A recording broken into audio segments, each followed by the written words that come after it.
जिस वैक्सीन का हमें था इंतजार, जिस वैक्सीन के लिए दिल था बेकरार, वो वैक्सीन फाइनली आ गई है। So hello guys, welcome back to another video. तो अब तो समझ गए होंगे किस बारे में बात करने वाले हैं। बात करने वाले हैं रशिया ने जो कोरोना वायरस की वैक्सीन लॉन्च करी है, वो वैक्सीन जो लॉन्च करी है उसके बारे में बात करेंगे। उससे रिलेटेड क्या कंट्रोवर्सी या आलोचनाएं हो रही हैं वो जानेंगे।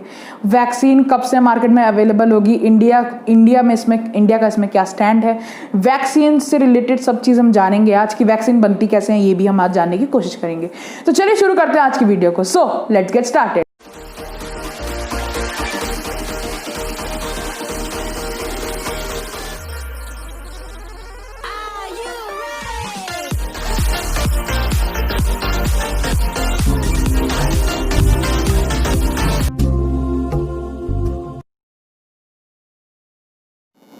तो 9 महीने की इस वैश्विक महामारी के बाद फाइनली कोरोना वायरस की वैक्सीन आ गई है अकॉर्डिंग टू रशिया।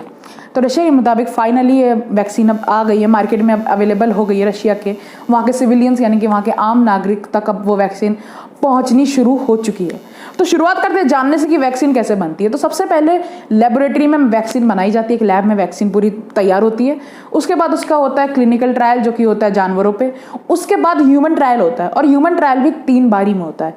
पहली बारी में 100 तक के लोग लिए जाते हैं, दूसरी बारी में 100 से 300 तक के लोग में ट्राई होता है, फिर तीसरी बारी में 300 से 3000 तक के लोग में ट्राई होता है। और इन सब चीज़ों में कम से कम 1-2 साल लग जाता है नॉर्मली। इसीलिए अभी रशियन वैक्सीन में इतनी कंट्रोवर्सी और इतनी आलोचनाएं हो रही है कि जिस चीज़ में 1-2 साल लगते हैं वो चीज़ आपने 2 महीने में कैसे कर दी। तो सब जानते हैं हम इस वीडियो में कि क्या क्या हुआ। तो सबसे पहले अगर नाम से बात करें तो इसका नाम, अब देखो किसी भी चीज़ का एक नॉर्मल नाम होता है, मतलब एक घर का नाम एक बाहर का नाम ऐसा होता है ना। तो वैसे भी इस वैक्सीन का अगर हम प्यार से बोलते हैं स्पुतनिक 5, वरना इसका टेक्निकल नाम है गैम कोविड वैक लियो। काफ़ी बेकार नाम है, हाँ पता नहीं किसने इसका नाम रखा है, काफ़ी बेकार नाम। तो गैम कोविड वैक लियो ये इसका साइंटिफिक यानी कि वैज्ञानिक नाम है और इसका नॉर्मल नाम है स्पुतनिक 5। तो ये डेवलप कहाँ हुई है? मॉस्को की एक गेमलेया इंस्टीट्यूट में कोलैबोरेशन किया उन्होंने रशिया की डिफेंस मिनिस्ट्री के साथ, दोनों ने मिलकर ये वैक्सीन पूरी बनाई है। तो अब यहाँ से क्या आलोचनाएं आ रही हैं कि ऐसा माना जा रहा है कि सिविलियन यूज़ के लिए दे दिया है क्लिनिकल ट्रायल के ख़त्म होने से पहले। यानी कि अभी जो इंसानों के 3 फेज होते हैं ना, उसमें से ऐसे एक्सपर्ट्स कह रहे हैं कि 1-2 फेज ही कंप्लीट करी रशिया ने, पूरी फेजेस कंप्लीट नहीं करे। तो जून 17, 2020 में क्लिनिकल ट्रायल्स यानी कि इंसानों वाले ट्रायल्स शुरू हुए थे, फेज 1, जिसमें 76 लोगों पे वैक्सीन का ट्रायल हुआ था और सब किसी पे भी बुखार के अलावा कोई साइड इफेक्ट नहीं दिखा था, मतलब हल्का बुखार आया था। अब इसकी तो मतलब पहले ट्रायल की तो रिपोर्ट पब्लिश करी थी रशिया ने, सबको एकदम सामने दिखाई थी। लेकिन फेज 2 और फेज 3 की रिपोर्ट सामने नहीं आई है और रशिया ने कह दिया है कि हमने 3 अगस्त तक सब फेजेस खत्म कर दिए थे।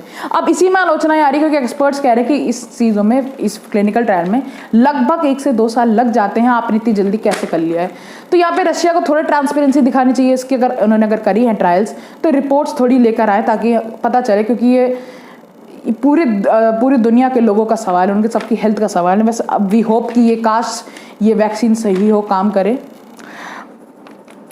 ठीक है। तो प्रेसिडेंट जो वहाँ के हैं पुतिन, उन्होंने अपनी बेटी को दे दी है वैक्सीन, उनकी बेटी को।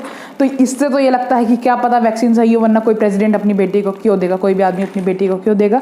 तो शायद से सही हो, लेकिन अभी भी एक्सपर्ट्स कह रहे हैं, काफ़ी सारे एक्सपर्ट्स कह रहे हैं कि इससे आप मतलब नागरिकों को रिस्क में डाल रहे हो, इससे खतरा हो सकता है क्योंकि आपने अभी ट्रायल्स ख़त्म नहीं करे हैं, ठीक है। लेकिन इसके बदले में रशिया ने कहा कि ये जो कोरोना वायरस है ये काफ़ी ज़्यादा मिलता जुलता है एक और वायरस से, जो कि था मिडल ईस्ट रेस्पिरेटरी सिंड्रोम, मर्स नाम की बीमारी थी जो कि 2017 में आई थिंक फैली थी। उससे मिलती जुलती बीमारी है, तो उसकी वैक्सीन भी उतनी मिलती जुलती है, इसलिए ट्रायल्स की ज़्यादा ज़रूरत नहीं है।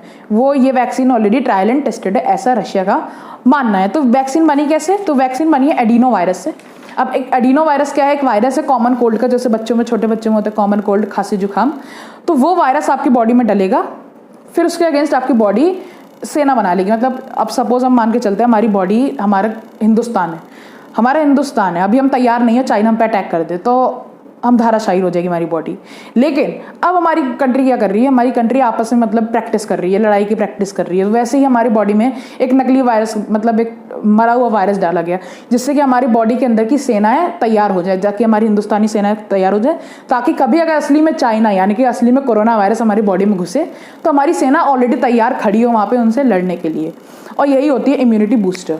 ठीक है, तो इसी तरीके से वैक्सीन काम करती हैं। एडिनो वायरस से वैक्सीन बनी है, तो यही पूरी चीज़ थी। तो वैक्सीन अब अकॉर्डिंग टू रशिया कि 20 से ज़्यादा कंट्रीज़ ने उनको कांटेक्ट कर लिया है ऑलरेडी वैक्सीन के लिए, जिसमें से इंडिया इंक्लूडेड है।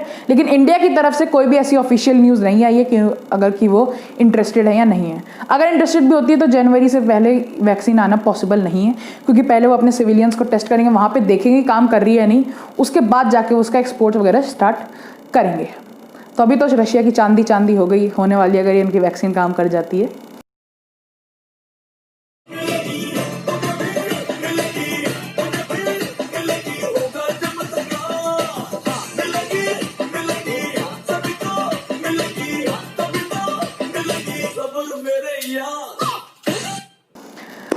तो बस इतनी छोटी सी वीडियो थी, बताना था वैक्सीन के बारे में सब कुछ। तो मिलते हैं फिर संडे को श्रीमद् भगवद गीता के अध्याय 11 की समरी के साथ। वीडियो अच्छी लगी हो तो लाइक करना, सबके साथ शेयर करना, ताकि सबको रशियन वैक्सीन के बारे में पूरी जानकारी मिल सके, और चैनल को सब्सक्राइब कर देना फर्दर वीडियोस के लिए। तो चलिए मिलते हैं संडे को। Till then, this is Ayush Singh signing of.